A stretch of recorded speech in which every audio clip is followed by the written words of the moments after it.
Once upon a time, in a small valley surrounded by towering mountains, there lived a young man named Elias.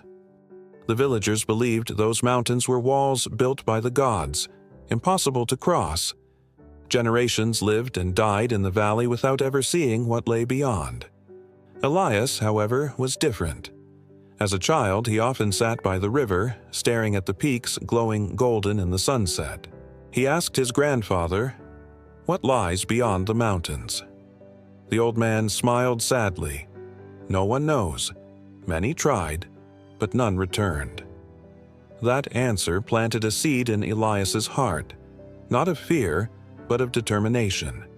He swore that one day he would climb the mountain and discover what was hidden beyond. When Elias turned 18, he announced to the villagers, "I will climb the mountain." They laughed. "It's impossible. You'll die of cold or fall to your death." But Elias began training. At dawn, while others slept, he ran along steep trails. He carried heavy stones on his back to build strength. He studied the patterns of wind, the cracks in rocks, the path of water streams. Slowly, his body hardened and his spirit grew unshakable. One spring, he began his ascent. At first, the climb was exhilarating. The valley shrinking below, the air crisp, his dream within reach. But by the third day, storms struck. Winds howled like demons. Snow blinded his eyes and frost bit his hands. Exhausted, Elias slipped and tumbled back down the slopes, barely alive. The villagers shook their heads. "We warned you. Give up." But Elias whispered through broken lips, "Not yet. I will return." During his recovery, Elias met a wandering hermit named Kyle, who had once been a traveler. The old man studied Elias's wounds and asked, "Why do you climb?" "To see what lies beyond," Elias replied. Kyle nodded. "Then you must learn not only to fight the mountain, but to become its friend. The mountain does not yield to strength, it yields to patience."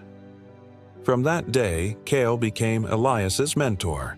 He taught him how to read the signs of weather, how to use silence to hear the mountain's voice, how to rest without losing progress. The following year, Elias tried again. This time, he moved slower, wiser. He rested when storms came, built small shelters in caves, melted snow for water, and conserved his strength. Weeks passed.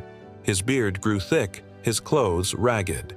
He fought loneliness, hunger, and the constant whisper of doubt. "You cannot do this." But whenever despair grew heavy, he remembered Kale's words. "The mountain is your teacher. Listen." Finally, after months of climbing, Elias reached a plateau near the summit. For the first time, he saw the other side.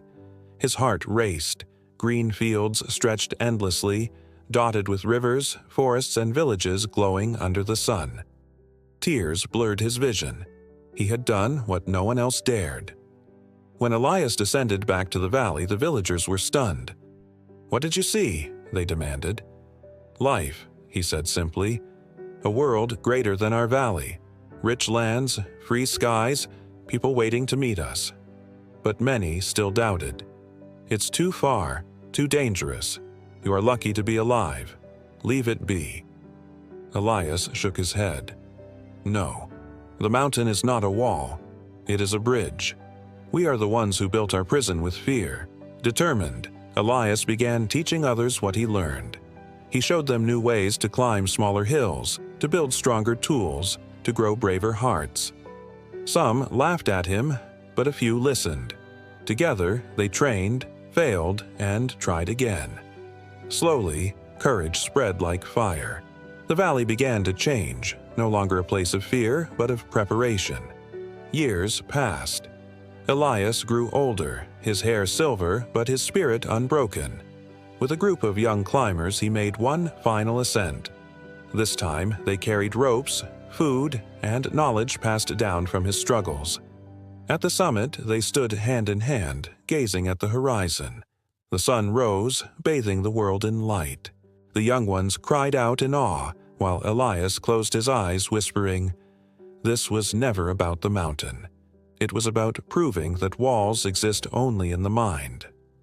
Once upon a time, deep in a dark wood, there lived a rabbit named Hazel. Unlike his kin, Hazel was unafraid of predators. Every day he'd hop close to the big bad fox, daring it to make a move. The fox, puzzled by this strange behavior, finally asked Hazel, "Don't you fear me? I could easily make you into a tasty dinner." Hazel looked at the fox with amusement. "Why should I fear you? I am quicker, stronger, and smarter than you think." The fox, intrigued by this challenge, decided to test Hazel's claims. It challenged him to a race, confident in his ability to win. However, to his astonishment, Hazel easily outran him, leaping over logs and bounding over rocks with ease. The fox, panting and defeated, realized that speed alone was not enough. Next, they wrestled, but despite the fox's sharp claws and teeth, Hazel dodged and twisted, using his agility to outmaneuver his opponent. Finally, the fox, exhausted and humiliated, conceded defeat. From then on, the forest creatures respected Hazel, recognizing that true strength comes not from size or power, but from courage, wit, and determination. And so, Little Rabbit taught the mighty fox a valuable lesson. Don't judge a book by its cover, for even the smallest creature can possess extraordinary strength. And that's all for today. See you next time.